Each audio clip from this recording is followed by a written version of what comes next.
여러분에게 예고된 대로 오늘 요한계시록 천년왕국에 대한 말씀입니다. 지금 우리는 주일날마다 요한계시록에서 말씀하고 있는 마지막 시대에 곧 일어날 일들에 대하여 여러분에게 말씀을 드리고 있습니다.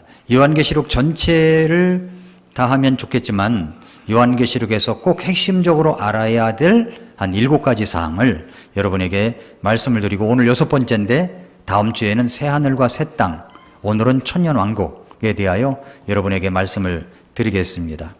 여러분, 세계 정세를 보면 이 땅에 과연 평화가 올 수 있을 것인가 하는 의문이 듭니다. 너무나 악한 자들이 세상을 지배하고 다스리고 그러고 있습니다. 지상의 평화, 만인을 위한 정의, 행복한 결혼생활, 건강한 가정, 화목한 관계, 안전한 지역사회, 그리고 깨끗한 도덕성, 기회, 균등, 온전한 윤리성, 이런 것을 갖춘 이런 세상이 과연 올 수가 있을까요? 모든 것은 악함으로 끝나고 마는 것이 아닌가, 이런 생각이 들 때가 있습니다.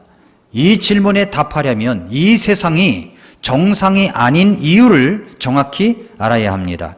세상이 뒤집힌 이유를 알아야만 우리가 어떻게 하면 그런 것에 대처해서 살아가고, 그리고 미래를 바라보고 소망을 가질 수 있을 것인가를 생각할 수가 있습니다. 왜 이렇게 세상이 뒤집혀져서 평화를 찾아볼 수 없을 정도의 이런 모습이 되고 있는가 하는 것입니다. 먼저 첫째는, 현재는 사탄에게 권한이 허용되어 있는 시대이기 때문에 그렇습니다. 성경에 보면은 이 세상 신이라고, 이 세상을 다스리는 그 영물이 있는데 바로 마귀 사탄입니다. 마귀 사탄은 이 세상을 지배하는 영물입니다. 사탄은 실존하는 영입니다. 그러니까 사탄은 실존하는 초자연적인 영적 존재이며, 이 세상에 문화, 정치, 사회, 경제, 종교 등 영향을 안 미치는 곳이 없을 정도로 마귀 사탄이 그렇게 지배하고 있습니다. 두 번째는, 예수님께서 아직은 이 세상에 절대적 권세를 행사하지 않으시기 때문에 지금 현재 여러 가지 어려운 모습이 보이는 겁니다. 뿐만 아니라 불의한 사람들이 다수이며 권세를 쥐고 있다는 거예요. 불의한 사람이 다수입니다. 이 땅에 의롭고 청렴한 지도자가 한 명 있다면 불의한 지도자는 수십 명이 돼버리는 그런 세상에 살고 있습니다. 여러분, 이 세상에 기독교 자유국가로서 자유시장 경제체제를 갖추고 있으며 마음 놓고 주님 앞에 예배를 드리고 마음 놓고 어떤 자유를 누리고 있는 나라가 얼만큼이나 된다고 생각하십니까? 그렇게 많지 않아요. 우리나라는 그 중에 하나입니다. 그러니 얼마나 우리나라가 정말 하나님께서 도와주셔서 이 헌법 자체를 보면은 미국의 헌법을 그대로 가져와서 우리나라 헌법을 만들어 자유민주주의 국가를 시작한 이승만 대통령서부터 시작을 해가지고 정말로 이 기독교의 이 아름다운 영향력을 이 세상에 미치고 있기 때문에 우리나라가 지금까지 잘 살아왔고 또 지금까지 지내고 있다고 믿습니다. 그러나 세상은 이대로 끝까지 가지 않습니다. 세상은 이제 대환란의 심판을 거쳐서 평화의 시대가 오는 날이 있게 될 것입니다. 그곳이 언제냐? 바로 천년왕국 때라는 거예요. 천년왕국. 오늘 요한계시록 20장에 보니까 천년왕국이라는 말이 자주 등장하죠? 천년왕국이 끝은 아닙니다. 끝은 아니지만 우리가 새 하늘과 새 땅을 가기 전에 천년왕국이라는 주님이 다스리는 세상에서 진정한 평화와 정의와 행복을 누리게 될 것입니다. 그래서 우리는 이 종말론에 대한 바른 신앙을 가져야 됩니다.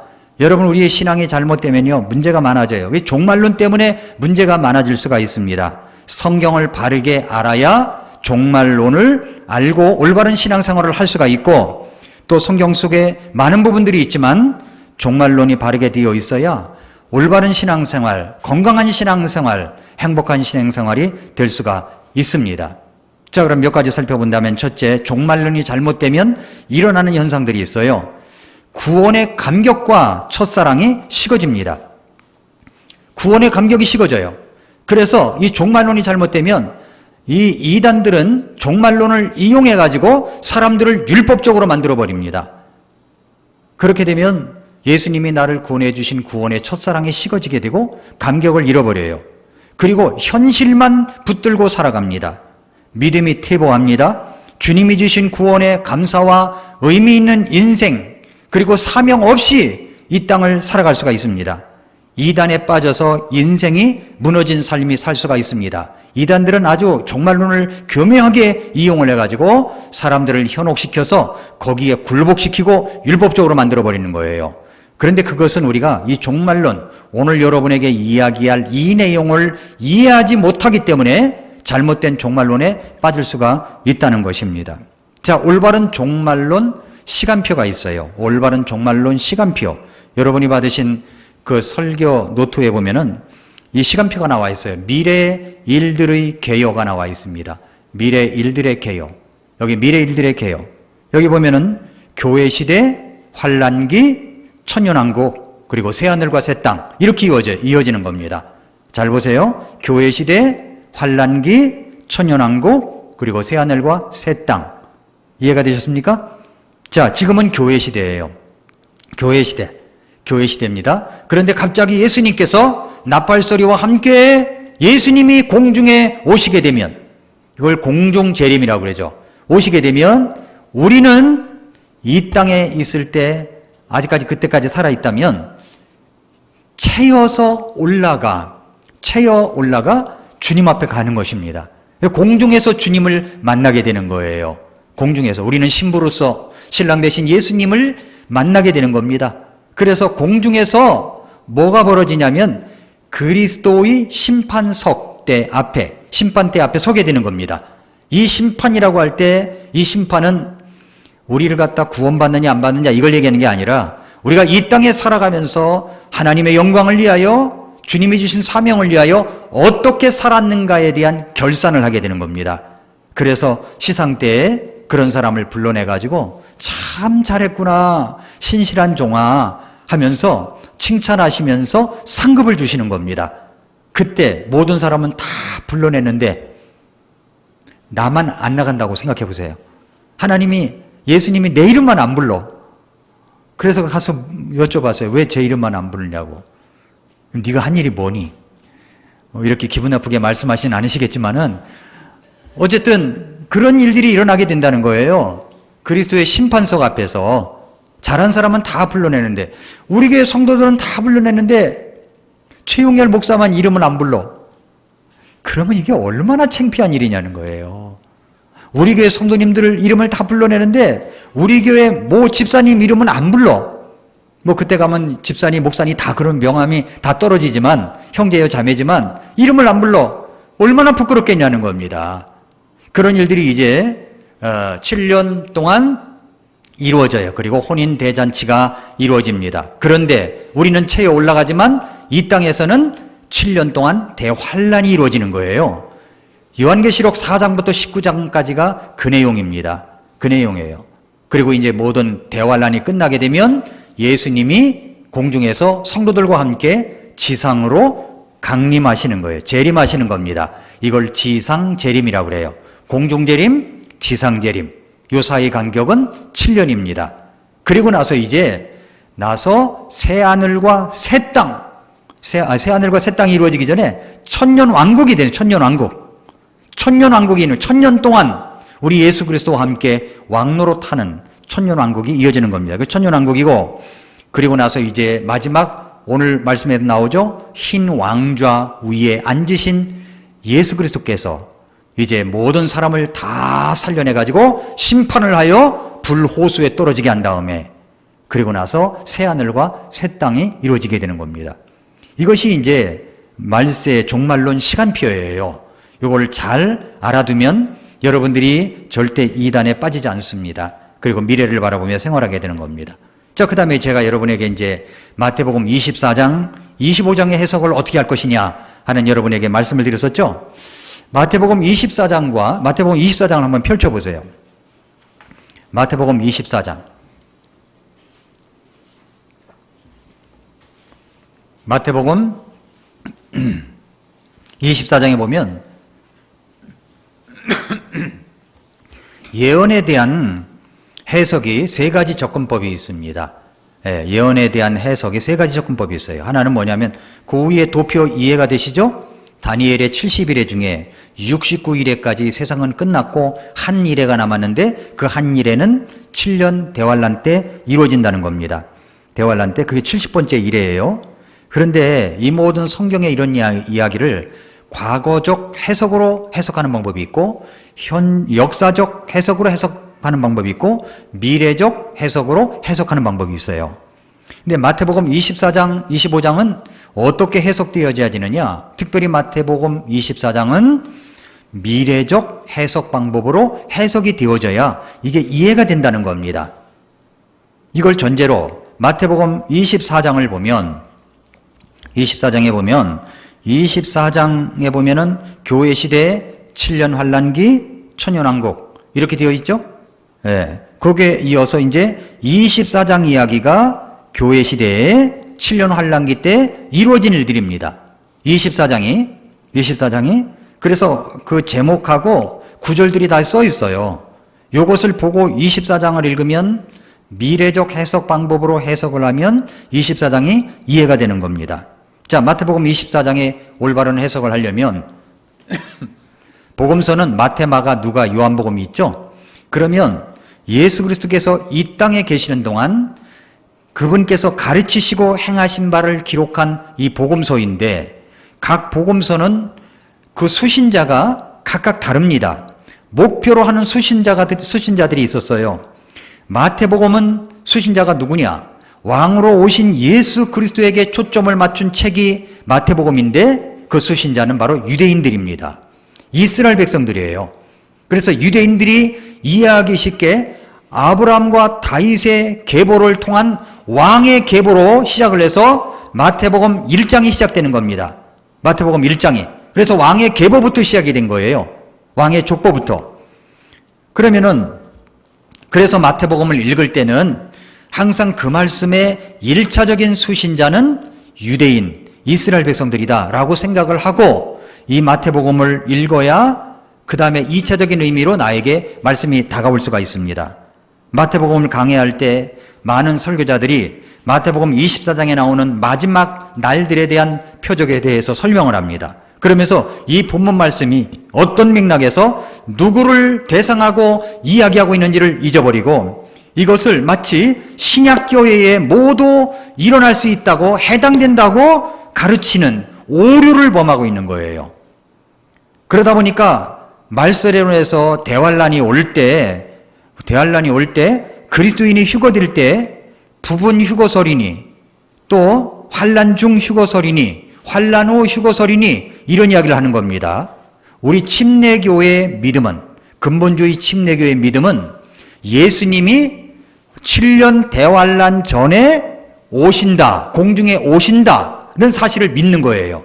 이걸 뭐라고 우리 이야기하냐면 신학적인 용어로 환란 전에 예수님이 오신다. 이걸 환란 전 휴거설이라고 합니다. 환란 전에 예수님이 공중에 오심으로 그리스도인들은 휴거된다. 그래서 환란 전 휴거설이라고 그래요.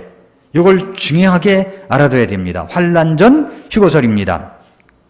그런데 많은 사람들이 이 마태복음 24장을 잘못 해석하다 보니까 환란 전 휴거를 믿는 게 아니라 환란 중에 휴거된다는 동, 또 환란 후에 휴거된다는 동, 환란 중에 부분적으로 휴거된다는 동 이렇게 믿고 있다는 겁니다. 마태복음에서는 예수님께서 교회를 세우실 것이라고 미래형이라고 말씀하셨죠. 미래형으로 마태복음 16장 18절에 이 반석 위에 내가 내 교회를 세우리니 앞으로 세울 것이다. 그러니까 교회는 물론 예수님으로부터 시작이 됐지만 이때 말씀하신 것은 앞으로 세울 것이다 라고 말씀하셨기 때문에 이제 비로소 교회의 모습이 드러난 것, 출생을 했다가 잉태되었다가 출생을 한 것이 사도행전 2장에 오순절날 성령님이 강림하심으로 드러나게 된 겁니다. 그러니까 마태복음 24장 이야기는 교회에 주신 말씀이 절대 아니에요. 이것은 1차적으로 유대인들에게, 이스라엘 백성들에게 주신 말씀입니다. 그럼 마태복음 24장에 나오는 마지막 날들에 대한 말씀은 어떤 병행에서 나왔는가? 누구를 향한 말씀인가? 마태복음 24장 1절부터 3절에 예수님께서 성전을 떠나서 가실 때 그분의 제자들이 성전의 건물들을 보여드리려고 그분께 나오매라고 했습니다. 자, 여기서 말하는 성전은 어떤 성전일까요? 성경에서 말하는 성전은 두 종류가 있습니다. 하나는 예루살렘 성전, 또 하나는 구원받은 그리스도인의 몸이 성전입니다. 예배당은 예배당일 뿐이지 성전이 아니에요. 그러니까 이 성전 개념을 가지고서 사람들이 그렇게 이야기를 하니까 성전이라면 잘 줘야 되죠. 성전처럼 줘야 되죠. 그러나 성전이 아니라 성전은 그리스도인의 몸이 성전이고 예루살렘 성전이 성전인 겁니다. 그런데 여기 24장 1절에 나오는 성전은 예루살렘 성전을 두고 말하는 거죠. 예루살렘 성전. 2절에 보세요. 예수님께서 그들에게 이르시되 너희가 이 모든 것을 보지 아니하느냐? 진실로 내가 너희에게 이르노니 여기서 돌 하나도 다른 돌 위에 남지 아니하고 다 무너지리라 말씀했습니다. 실제로 이게 이루어졌습니까? 안 이루어졌습니까? 이루어졌죠. AD 70년에 타이투스 장군에 의해서 예루살렘 성전은 완전히 파괴됐어요. 돌 위에 돌 하나도 남지 않고 다 파괴됐습니다. 지금 일부 남은 것은 서쪽 벽인데 서쪽 벽이 그게 통곡의 벽입니다.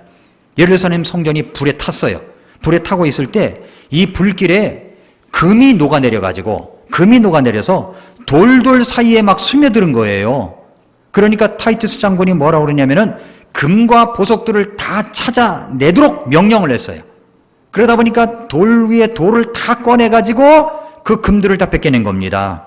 그래서 돌돌이 깨어지고 가루가 났으니까 돌 위에 다른 돌돌이 겹쳐지지 않을 정도로 완전히 파괴가 된 거죠. 교회에 대한 이야기가 아니라 이것은 이스라엘에 대한 이야기입니다. 3절 보세요. 그분께서 올리브산 위에 앉으셨을 때 제자들이 은밀히 그분께 나와 이르되 우리에게 말씀해 주소서 어느 때에 이런 일들이 있으리이까 또 주께서 오시는 때의 표적과 세상 끝의 표적이 무엇이리이까 하니. 자, 예수님께서 지금 제자들하고 이게 대화의 장소는 어디냐면 올리브산입니다. 올리브산. 이스라엘 사람들은 자기들의 메시아가 큰 영광과 권능을 가지고 올 때에 어디로부터 오느냐? 바로 올리브산입니다. 올리브산에 임하실 것이라고 기대하고 있어요. 그 이야기의 배경 자체가 유대인들의 이 간절한 기대와 소망에 대한 것이다라는 것을 알 수가 있습니다. 마태복음 24장 자체가 스가랴 14장 4절에도 그날에 그분의 발이 예루살렘 앞 동쪽에 있는 올리브산 위의 것이요 그리고 올리브산에 거기에 한가운데서 동쪽과 서쪽으로 갈라지므로 심히 큰 골짜기가 생길 것이며 그 산의 반은 북쪽으로 그 산의 반은 남쪽으로 이동하리라 말씀했거든요. 그러니까 주께서 오시는 때라고 하는 것은 유대인들의 입장에서 볼 때는 예수님께서 이 땅에 그분의 왕국을 세우러 오실 때를 말하는 겁니다. 그분의 왕국을 세우러 오실 때를 말하는 거예요. 그 제자들이 말하는 그때는 공중에 강림하시고 성도들의 몸이 공중으로 채여 올라가는 것을 말하는 게 아니에요. 이것은 공간복음, 그러니까 마태, 마가, 누가복음에는 교회의 휴거 이야기가 기록되어 있지 않아요. 교회의 휴거 이야기는 요한복음 14장에서만 기록되어 있습니다. 예수님이 다시 오셔서 믿는 자들을 데려가신다는 이야기가 기록되어 있어요. 요한복음 14장 3절에 가서 너희를 위해 처소를 예비하면 내가 다시 와서 너희를 내게로 받아들여 내가 있는 곳에 거기에 너희도 있게 하리라 그러셨잖아요.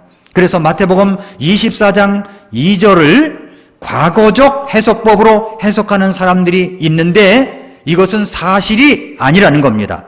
그러니까 마태복음 24장 2절은 1차적으로 AD 70년에 이루어졌지만 24장의 나머지 내용은 AD 70년이 아니라 주님이 다시 오시는 때 지상 강림, 그러니까 공중 강림하시고 지상 강림 때를 말씀하시는 겁니다. 도표를 보세요, 여러분. 도표를 보시면 어떻게 되어 있어요? 7년 교회 시대와 7년 환란기에 마태복음 말씀이 각각 들어가 있잖아요. 이해가 되십니까? 각각 들어가 있는 거예요. 천년 왕국에 해당되는 게 아니고 각각 들어가 있는 겁니다. 그래서 이제 AD 70년이 아니라 주님이 다시 오시는 때, 강림하실 때를 말한다. 4절부터 8절을 보세요. 이 말씀에 보면은 이렇게 되어 있죠. 이때는요, 거짓 대언자들과 그리고 전 세계적으로 일어나는 재앙들을 이야기하고 있습니다.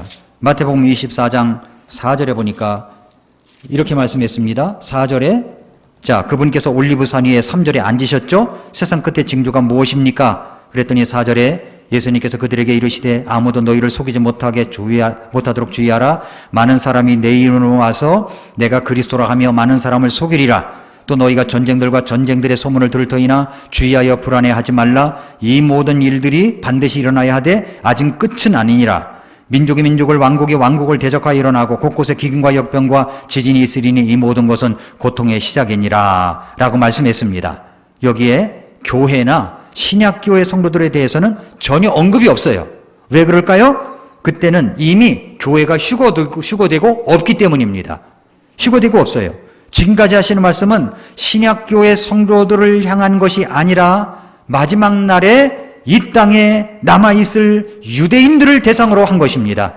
그래서 예수님께서는 휴거 이야기는 하지 않고 그에게 닥칠 야고보의 고난의 때에 대해서만 말씀하고 있습니다. 6절에 보면은 전쟁들과 전쟁들이 일어난다고 그랬죠? 전쟁과 전쟁이 아니에요.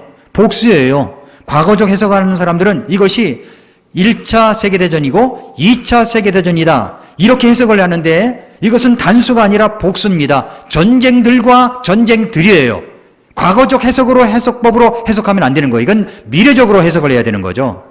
24장 9절에 보니까 너희라고 할 때 그때 너희를 넘겨주어 그랬죠? 너희를 넘겨주어. 그러니까 이것을 과거적 해석하면 막 지금 신약교회 우리가 막 넘겨준다고 생각되는데 그게 아니라 우리가 아니라 유대인들을 말하는 겁니다. 유대인들을 넘겨주어 고통받게 하고 너희를 죽이리니 너희가 내 이름으로 인해 모든 민족들에게 미움을 받으리라. 모든 민족에게 미움을 받으리라. 그건 이스라엘 백성들을 이야기한 거예요. 그래서 7년 대환란기에 들어가면 하늘에서 별이 떨어지고 물이 피가 되고 전쟁이 일어나는 등 이 세계적인 재앙이 일어나기 때문에 지구상에 있는 모든 민족들에게 임할 고난보다도 유대인들이 겪게 될 고난에 초점을 맞추고 있는 겁니다. 여기는 10절부터 12절에 보니까 그때 많은 사람이 실족하고 서로 배반하여 넘겨주며 서로 미워하고 많은 거짓 대언자가 일어나 많은 사람을 속이며 불법이 성행함으로 많은 사람의 사랑이 식어진다라고 했죠. 많은 사람이 식어집니다. 그리스도인들은 여기 없어요. 지금 다 휴거돼가지고 13절 그러나 끝까지 견디는 자 곧 그는 구원을 받으리라. 요 구절이 중요한 겁니다. 요 구절이 중요해요. 왜냐하면 이단들은요 요 구절을 꺼내가지고 여러분 끝까지 견뎌야 됩니다. 끝까지 견뎌야 됩니다. 이 얘기를 해요. 교회가 휴거된 이후에 불법의 신비가 활동하고 저 사악한 자가 온 세상을 지배할 때 모든 핍박을 피해가지고 숨고 끝까지 견디는 자는 구원을 받는다는 이야기예요. 여기서 구원이라는 말은 예수님을 믿고 구원받는다는 것을 말하는 것이 아니라 그 모진 핍박과 환난 속에서 적그리스도에게 붙잡혀서 죽지 않고 살아남아 몸을 가지고 메시아 왕국, 천년 왕국에 들어갈 사람들을 두고 이야기한다는 뜻입니다. 그 많은 교회들은 그 끝을 끝까지 견디는 자는 할 때 그 끝을 목숨을 다하고 목숨을 다하는 끝으로 해석하고는 성도들에게 말하기를 여러분 끝까지 견디는 자는 구원을 받습니다. 그러니까 끝까지 견뎌야 됩니다. 끝까지 충성을 해야 됩니다. 이렇게 가르치는데 이건 성경을 잘못 해석하고 가르치고 있다는 겁니다. 그 말이 아니라는 거예요. 그 말이 아니라 여기서 끝은 6절의 끝이 있어요. 6절의 끝과 그리고 6절의 끝과 14절의 끝처럼 7년 대환란기의 끝을 말하는 거예요. 끝까지 견디는 자는 할 때 7년 대환란기의 끝을 말하는 겁니다. 자, 우리는 환란 전 휴거를 믿는 사람들입니다. 그러니까 7년 대환란의 끝이면 우리가 해당됩니까? 안 됩니까? 우리는 안 되는 거예요. 이걸 모르니까 이단들의 꾀임에 넘어가는 겁니다. 속으면 안 돼요. 마태복음 24장 해석이 그만큼 중요한 겁니다. 그래서 그때 복음이라고 하는 것은 15절에 복음이라고 그랬죠? 14절에 왕국의 이 복음이 모든 민족들에게 증언되기 위해 온 세상에 선포되리니 그제야 끝이 오리라. 이게 누구냐면 온 세상에 복음을 선포하는 사람이 누구냐면은 유대인들 14만 4천 명. 14만 4천 명은 우리와 전혀 상관이 없어요. 전혀 상관이 없어요. 신천지에서 14만 4천 명에 들어오라고 14만 4천 명에 들어오라고 율법적으로 어떤 계율을 만들어가지고 거기에 해당되는 사람, 수료하는 사람만 들어온다 이렇게 이야기를 하는데 그거 가짜입니다. 가짜예요. 여기서 말하는 것은 유대인들 가운데 14만 4천 명이 온 세상에 그때 7년 대환란기 때 복음을 전하는 겁니다. 14만 4천 명이. 그제야 끝이 온다는 거예요. 그제야. 이해가 되셨습니까? 잘 이해하셔야 됩니다. 굉장히 중요한 말씀이에요. 그래서 이것을 많은 사람들이 또 선교단체에서 이렇게 가르친 것을 들어본 적이 있을 거예요. 우리가 아직 땅끝까지 복음을 전하지 못했기 때문에 예수님께서 안 오시는데 아프리카 산간 오지마을 공산주의 국가 이스라엘 모슬렘 국가에까지 복음을 다 전하면 그제야 예수님께서 오실 것입니다. 요 구절을 가지고 그렇게 해석하면 안 된다는 겁니다. 이해가 되셨어요? 지금까지 여러분이 들어봤던 것이 어떤 것이든 이 말씀으로 바꿔야 돼요. 그렇게 해석되는 게 아니에요. 그제야 끝이 오는 게 아니에요. 그것은 7년 대환란기 때 이야기예요. 지금 해당되는 얘기가 아닙니다. 그래서 마태복음 24장 15절부터 유대인들을 향한 큰 환란, 제목이 그렇게 되어 있어요. 성경에 유대인들을 향한 큰 환란을 이야기하는 겁니다. 유대인들을 향한 큰 환란이에요. 여기 그런즉 대언자 다니엘을 통해 말씀하신 바 황폐하게 하는 가증한 것이 거룩한 곳에 선 것을 너희가 보거든 누구든지 읽는 자는 깨달을지어다. 그때 유대에 있는 자들은 산으로 도망갈지어다. 유대에 있는 자들은 유대 땅에 있는 자들 말하는 겁니다. 문자 그대로 봐야 돼요. 요것은 영적으로 해석한다든가 무슨 상징적으로 해석한다든가 이거 아닙니다. 문자적으로 봐야 돼요. 지붕에 있는 자는 자기 집에서 무엇을 취하려고 내려가지 말고 들에 있는 자는 옷을 가지러 되돌아가지 말지어다. 그날들에는 아이벤 자들과 젖먹이는 자들에게 화가 있으리로다. 그러나 너희의 도피하는 일이 겨울이나 안식일에 일어나지 않도록 너희는 기도하라. 이 겨울은 실제적인 겨울을 말하는 겁니다. 그러니까 이것은 대언자 다니엘은 이것은 신약교회를 말하는 것이 아니라 하늘의 하나님께서 그분의 왕국을 이 땅에 세우실 것을 대언한 내용이에요. 다니엘서 2장 44절에.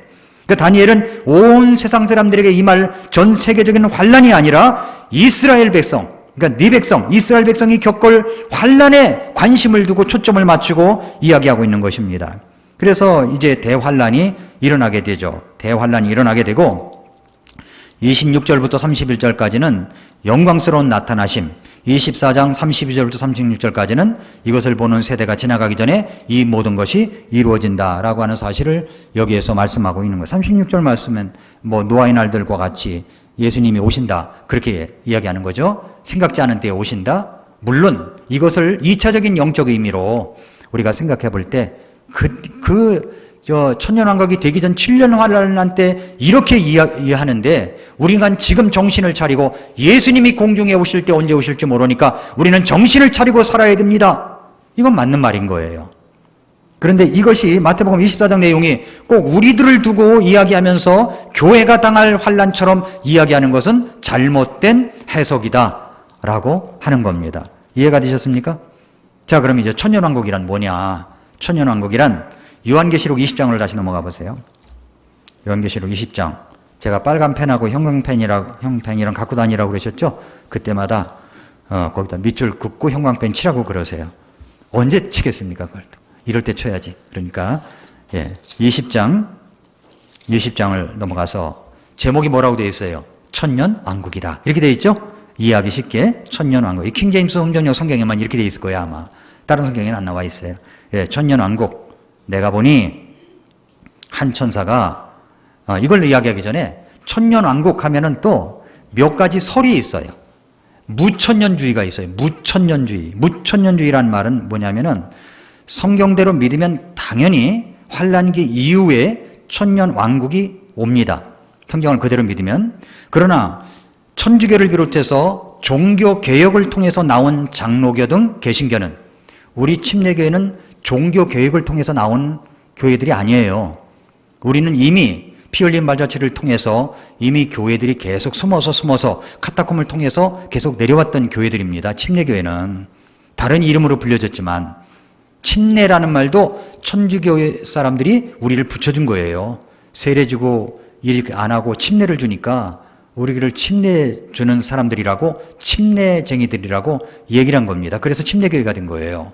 그런데 이 종교 개혁을 통해서 나온 장로교 등 개신교는 대개 천년왕국이 없다는 무천년주의를 주장합니다. 무천년주의.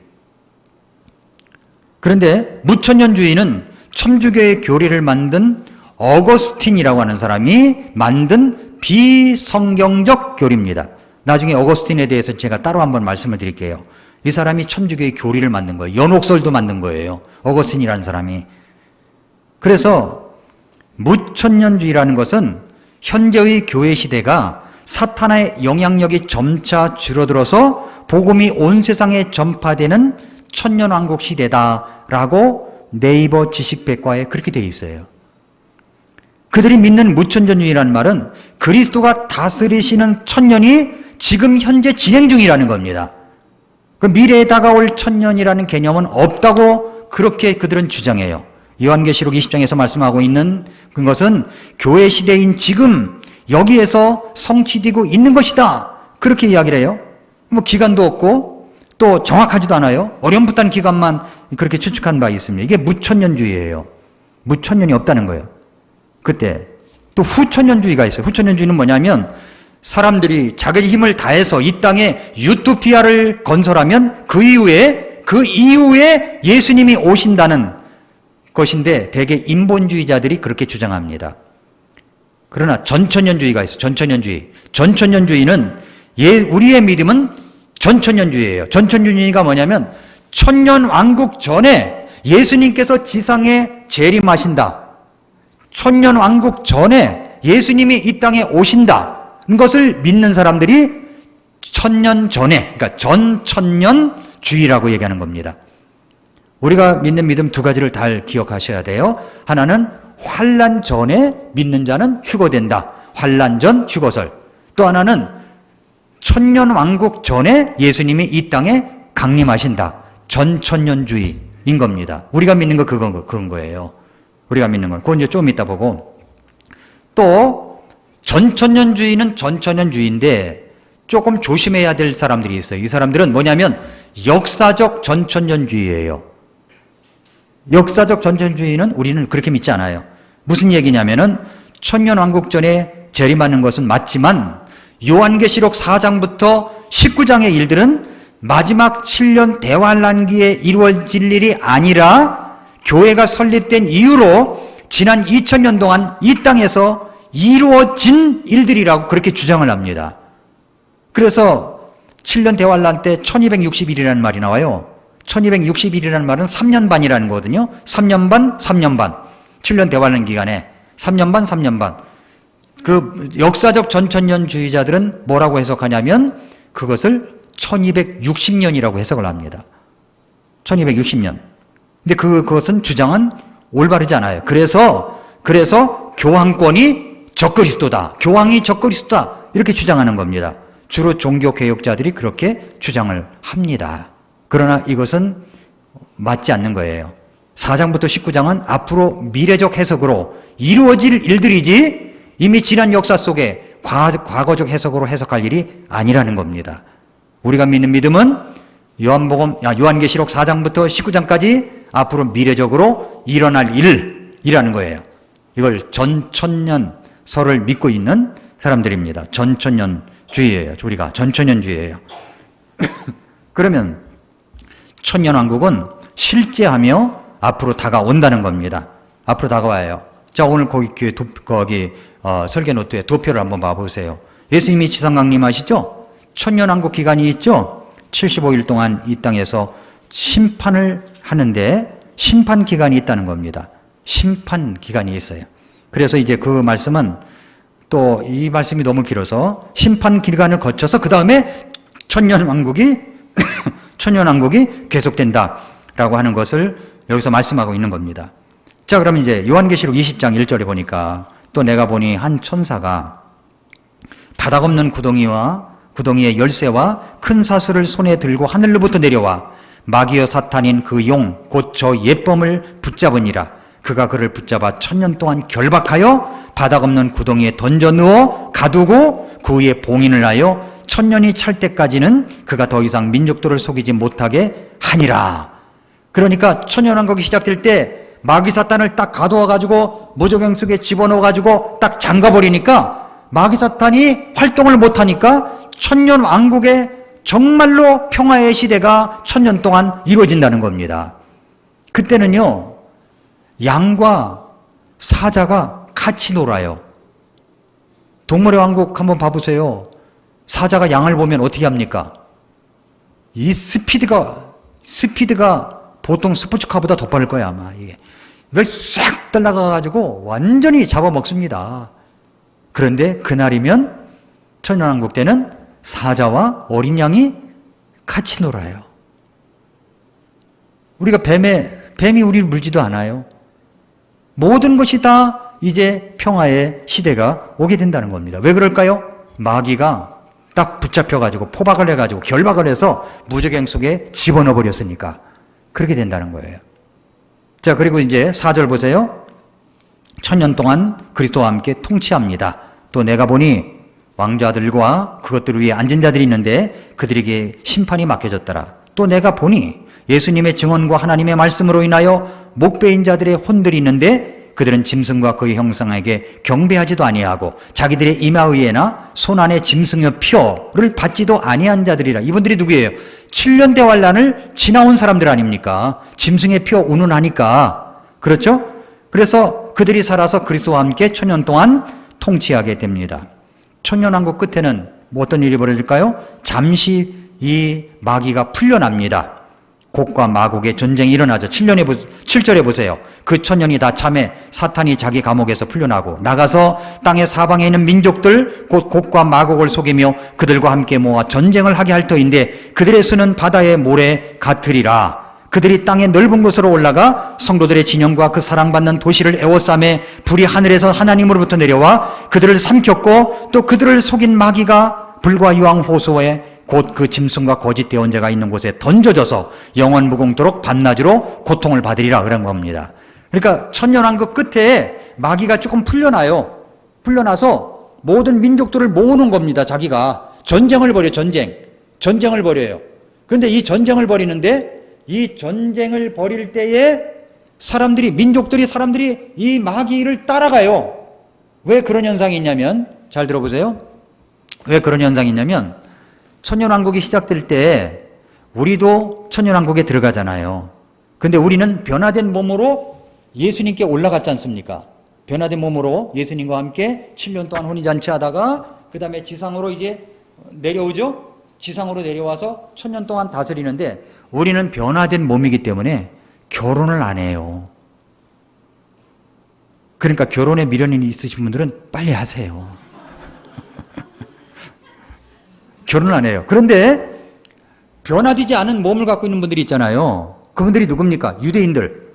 그죠? 유대인들. 그리고 이방인들 가운데서도 7년 대환란을 통과되어 나온 분들. 이런 분들은 그때 믿었겠죠. 믿었죠. 7년 대환란 때 믿었죠. 셀 수 없는 큰 무리가 흰 옷을 입고 나온다고 했으니까 믿었죠. 믿는 사람도 같이 들어가요. 그럼 1세대는 믿어요. 1세대는 믿는 사람이야. 1000년이 이어지는 동안에 2세대, 3세대, 4세대 계속되는 동안에 내 자녀들이 예수님을 믿을까요? 믿을 수도 있겠죠. 그때 구원받을 수도 있겠죠. 그 구원받지 않은 애들도 있단 말이에요. 그런데 평화의 기간이야. 그러면서도 평화의 기간이야. 그러면 나중에 마귀 사탄이 풀려나가지고 일어날 때 니들은 나를 따라라. 나를 따르면 뭐 어쩌고 이제 하면서 자기를 따르라는 유언비어를 퍼뜨리겠죠. 그러면 예수님 없는 사람들이 그때 달라붙어서 전쟁을 일으킨다는 겁니다. 그 전쟁은 하나만한 전쟁이에요. 왜냐하면 오늘 성경에 뭐라고 했어요? 하늘에서 불이 내려와. 불이 하늘에서 하나님으로부터 내려와 그들을 삼켜버렸다. 단방에 끝나버린 거예요. 단방에. 그것을 뭐라고 했냐면은 곡과 마곡의 전쟁이라고 합니다. 예, 곡과 마곡의 전쟁. 예, 마곡지구이지 우리 서울시에. 거기서 일어나는 전쟁이 아니라 거기 또 마곡성서 침례교회도 있어요. 예, 그걸 말하는 게 아니라 곡과 마곡의 전쟁, 아마겟돈 전쟁, 곡과 마곡의 전쟁. 아마겟돈 전쟁은 7년 대환란기 마지막에 일어나는 전쟁. 곡과 마곡의 전쟁은 천년왕국 끝에 일어나는 전쟁이라는 겁니다. 그리고 나서 이제 어떤 일이 벌어져요? 11절부터 보니까 흰 왕좌 심판이 벌어지는 겁니다. 생명책에 기록되지 못한 자는 모두 불후수에 던져집니다. 또 내가 크고 흰 왕좌와 그 위에 앉으신 분을 보니 땅과 하늘이 그분의 얼굴을 피하여 물러가고 그것들의 자리가 보이지 아니하더라. 12절 또 내가 보매 죽은 자들이 작은 자나 큰 자나 할 것 없이 하나님 앞에 서 있는데 책들이 펴져 있고 또 다른 책이 펴져 있었으니 곧 생명책이라. 책들이 펴져 있고 또 다른 책, 생명책이 펴졌습니다. 죽은 자들이 자기 행위들에 따라 책들에 기록된 그것들에 근거하여 심판을 받았더라. 이 땅에서 저지르는 모든 행위들, 예수님 믿지 않고 살아가는 모든 행위들 다 기록된 겁니다. 다 기록되어 있어요. 기록된 그것들에 근거하여 심판을 하십니다. 13절 바다가 자기 속에 있던 죽은 자들을 내주고 사망과 지옥도 자기 속에 있던 죽은 자들을 넘겨주매 그들이 각각 자기 행위들에 따라 심판을 받았고 14절 사망과 지옥도 불호수에 던져졌더라. 이것은 둘째 사망이라. 둘째 사망인 거예요, 이것이. 이게 바로 불호수입니다. 15절 같이 읽어볼까요? 15절 시작. 누구든지 생명책에 기록된 것으로 드러나지 않은 자는 불호수에 던져졌더라. 생명책에 기록이 되어 있습니까? 여러분의 이름이 생명책에 기록되었다고 확신하십니까? 정말 확신하세요? 확신하고 계시다면 아멘 해보세요. 근데 확신이 없는 분들이 있을 수 있어요. 그렇게 되면 어떻게 될까요? 여러분이 어떻게 죽든지 간에 다 살아나서 그 혼연 지옥에 들어가서 심판을 뜨거움에 견디지 못하다가 다시 살아나서 영원히 불호수에 들어간다는 겁니다. 영원히 들어가는 거예요. 영원히 들어가요. 그러나 생명책에 기록되면 기록된 자는 기록된 것으로 드러나지 않은 자, 기록되면 이제 우리는 새하늘과 새 땅에 들어가게 되는 것입니다. 여러분의 이름은 어디 있을까요? 생명책에 있습니까? 아니면 사망의 책에 있을까요? 내가 이 땅에 예수님이 오신 이유가 있어요. 그것은 이 땅의 모든 사람들의 죄들을 용서하시고 그것을 믿는 자에게는 죄 용서함과 함께 영생을 주시기 위함이십니다. 그분을 마음속에 받아들인 자는 생명책에 이름이 기록된 거예요. 그러나 받아들이지 않았다면 아직은 아닙니다. 지금 그렇게 해야 됩니다. 성경에 보니까 지금이 구원의 날이요 지금이 은혜 받을 만한 때라고 했습니다. 지금 그렇게 하셔야 돼요. 자, 그러면 여러분의 자녀들은 생명책에 이름이 있습니까? 여러분의 부모님은 생명책에 이름이 있습니까? 여러분이 사랑하는 사람은 어떻습니까? 생명책에 기록되지 못한 자는 불호수에 던져졌더라. 기도하겠습니다. 머리 숙여서 기도하겠습니다.